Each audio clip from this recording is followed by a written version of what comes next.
I have like 5 damage on board. Turn 1. I'm going to be hitting him for 3 more damage with my hero power. And this, my friends, ladies and gentlemen, is why this deck is an absolute monster. He already, oh my god. He gave up turn 1. I won on the first turn because that's how good this deck is, ladies and gentlemen.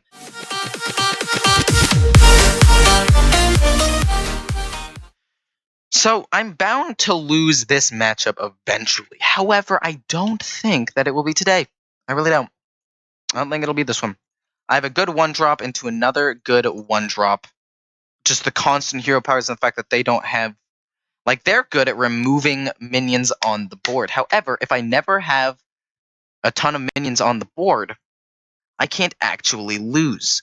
So I'm going to freeze him. If he uses the coin immediately, fine. You know what? So be it. But the coin is done. The coin has been used if he ends up doing that. Which is actually, surprisingly enough, 100% fine by me. Use the coin, lose the added tempo that you would normally have to deal with my 1-drop on turn 1. Go ahead. Do whatever you feel like you need to do. Kill command, helpful. We'll just shoot him. Next turn, we'll play a suboptimal 1-drop. Probably is nothing for turn 2 because he's a control. Oh, so Frostbolt literally does nothing to me. I'm not going to be hitting him with a weapon anytime soon because I want to be playing 1-drops and shooting him in the face. Now, if he does hero power, he uses his turn 3 suboptimal. Now, my turn 4 is going to definitely be suboptimal. I may just Animal Companion and not... Ooh. What are you? It's not countered. Just in case it's Vaporize, we'll hit with that first. We'll hit with that second. And really, we just need to go as face as possible. Now that I know that it's not Counterspell, that means these 2, Unleash the Hounds and Kill Command, both will go through. He's going to have to play super defensively here because of the fact that he knows that I know that's Explosive Trap. While damage, it does 2 extra, but guess what, dude? Don't really care about that. I'm trying to think if Kill Commanding right now is the correct play. Because I don't want to Unleash the Hounds with just 1, but I think Kill Command right now is actually not even that bad of a call. Basically, I just need to rush him down before he's able to kill me, because he's also an aggro deck. Okay, that's fine.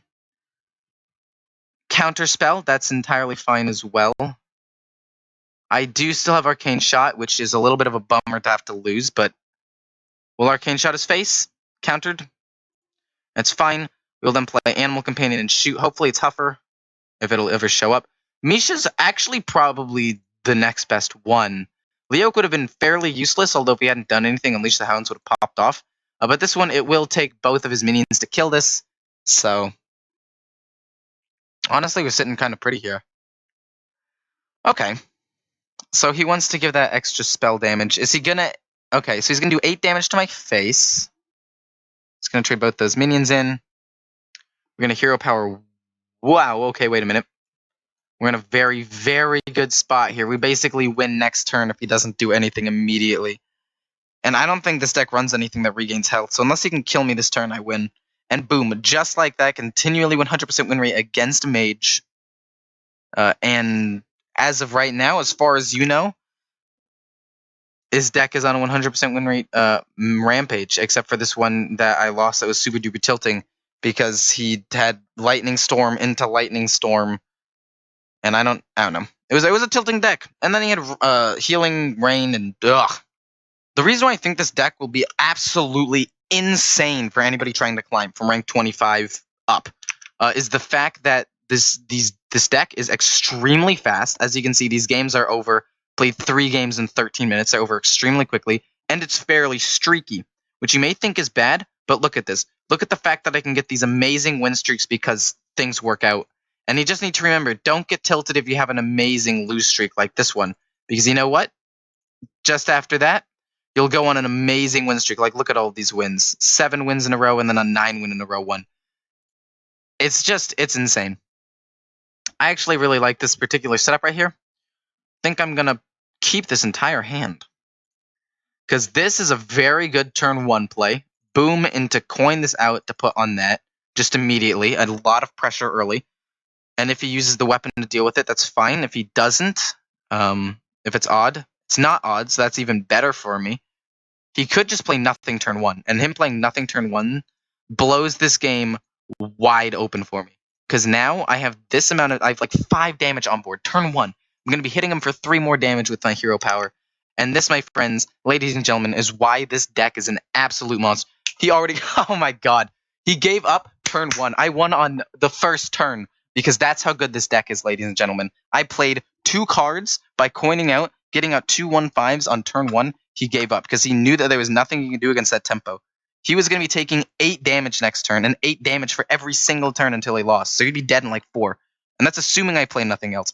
This deck is absolutely absurdly good, in my opinion. And the stats speak for itself. I don't even have the Leeroy Jenkins in here, which, if you wanted to, take out a Black Walled Pixie, put in Leeroy Jenkins. This win rate that you already see, which is 61, guaranteed goes up another 2 or 3.